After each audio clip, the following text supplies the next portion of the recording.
Greetings, viewers. This is CP666 signing on, and I think we should take a look at some of the laptops. This is a Dell Latitude CPx. That's about as much as I know about it at this point. You can see that there's definitely some discoloration in the plastics. Not what I was hoping for, but you know, whatever. I did get it for free, so I don't really care that much. There's also some cracks in the plastic housing.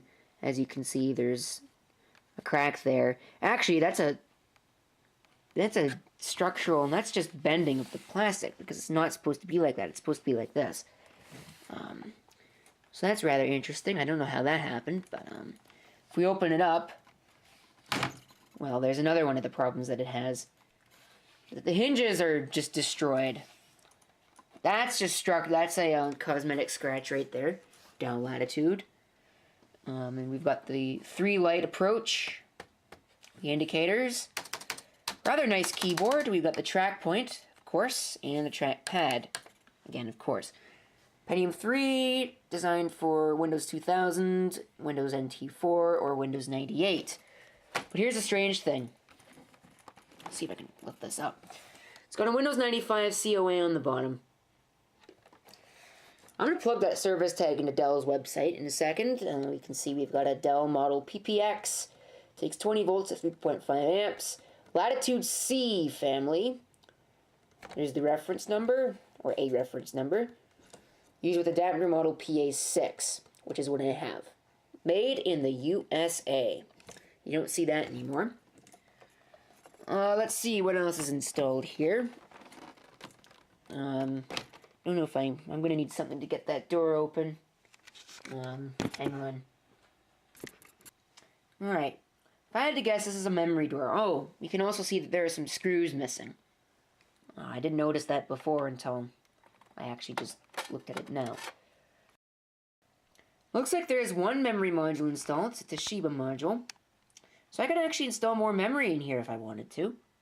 That's nice to know. What kind of hard drive have we got? I know this is the hard drive bay here. Looks like we're missing screws in the hard drive bay too. We're missing a lot of screws. There are no screws in this hard drive bay. DJSA210. So it's about a 10 gigabyte drive. IBM Travel Star.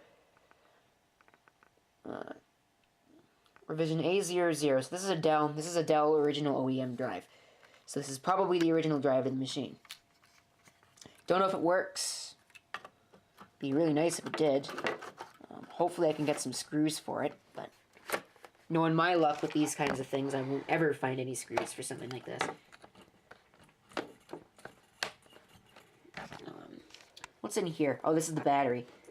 I don't believe this is a hot swappable bay. I could be wrong. Battery appears to be stone cold. Maybe it still takes a charge, maybe it doesn't. But this is not a hot swap bay. As you can see, the only thing in here is BAT, which is battery terminals. Don't know if you can see them. In here, we should have the hot swappable bay, which has a DVD-ROM drive in it at the moment.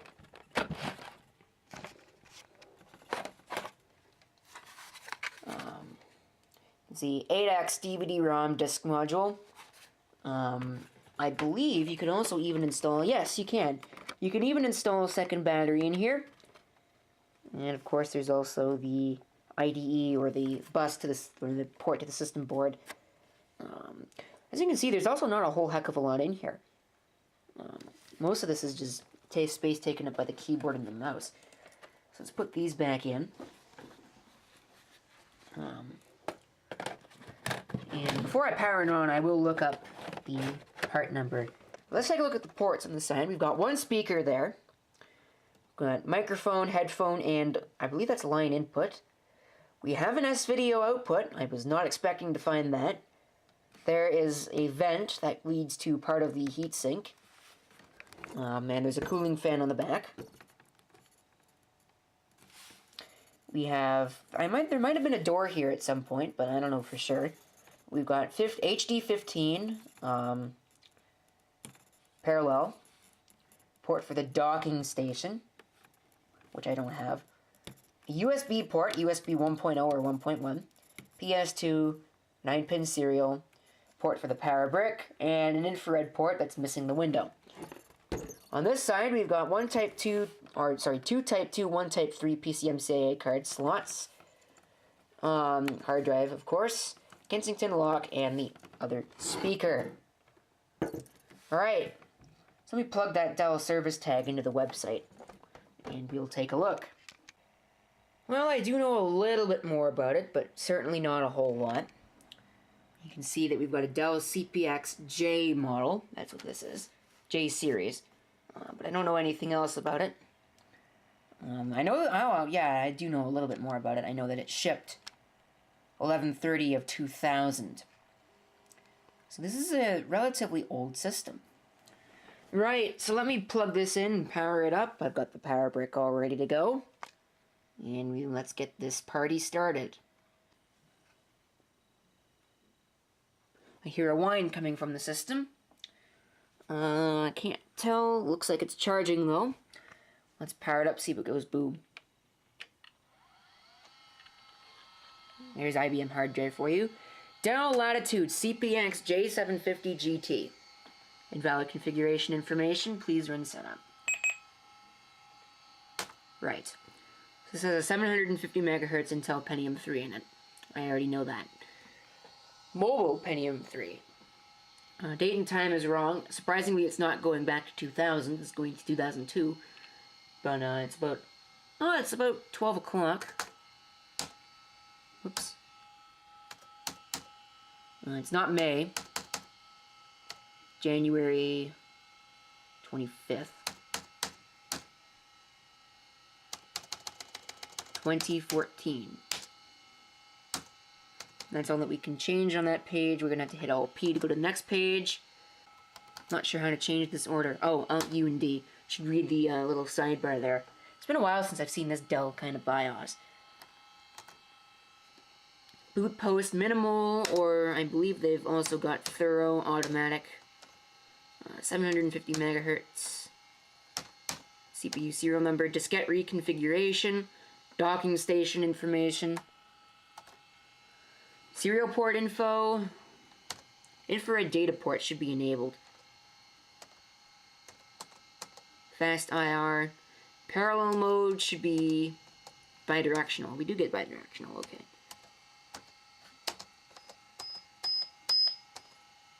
Oh. You'll be able to tell that it does still make noise even with click volume off. If we turn the keyboard click on, it starts making noise when we move the keyboard. You can disable or enable numlock. Disable that. I hate that. Touchpad PS2. Next page, 0% left in the battery charging thing. I don't know if this battery even works at all. Doesn't look like it's charging, so I doubt it. I got some other information. Password information. And that's pretty much it. Hit escape. I do want to save my changes. And it should reboot itself. Or not. Looks like we're booting into Windows 2000. And I just realized that my camcorder's time is off, so I'm going to have to fix that. It looks like it's still on the old DST. Because it doesn't have auto DST on it, so I'm going to have to fix that.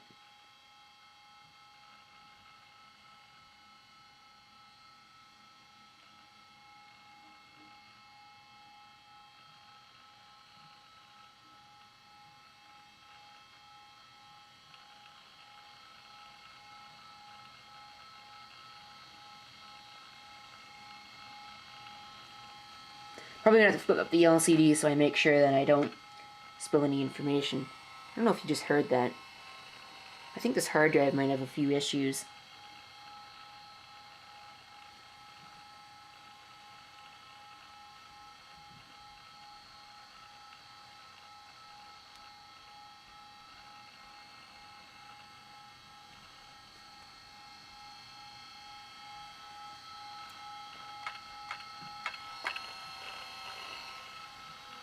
Yes, this is not a drive that is in good shape, but I don't have a spare, so actually I do have a spare. I can put the 40 gigabyte in here and use it to replace that netbook. Right, so I'm going to close this so I make sure that I don't spill any information. We've got an hourglass and it didn't accept my Control-Alt-Delete. Oh, there we go. Yes, that is the user's name. Okay, let's see. Let's try and log in as administrator here.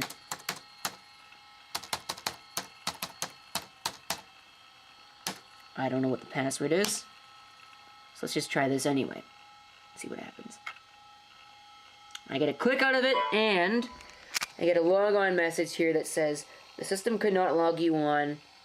Make sure that your username and domain are correct and blah, blah, blah. So obviously it looks like there is a password on this machine. So I'm going to be erasing it and reinstalling Windows. Or cracking it if I want to do that.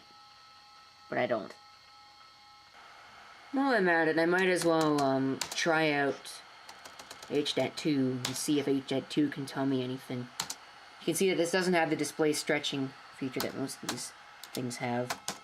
This is the old H.2 493. I can't find my H.2 5 disk at the moment.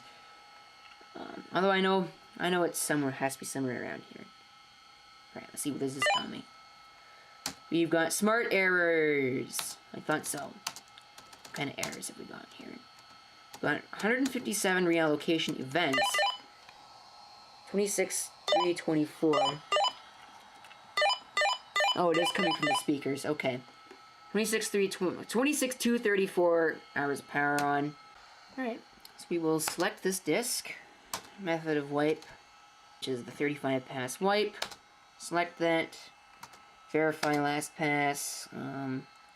PRNG. I'm going to use the Mercenary Twister like I usually do. And rounds, just the one. Right, let's begin. See if it works. And now we have to play the waiting game. This will probably take all of today, if I had to guess, because this is an old slow hard drive, and usually this takes about 8 or 9 hours on a faster drive, so I don't know. Might take all day, might take 8 or 9 hours, might take a little bit longer than that, but not all day. And this camera is doing really weird things with this display. I don't know why. I don't know if you can see that in the video, but that's really weird. But anyway, I'll let this sit here. And that's really going to do it for this video. In my next video of this particular machine, if there is a next video of this machine, we will be yanking that drive out and putting in the 40 gigabyte Hitachi and getting this ready for its next purpose. Thank you for watching. If you have any comments, feel free to leave them down below. And this is CP666 signing off. I hope to see you next time. Till then.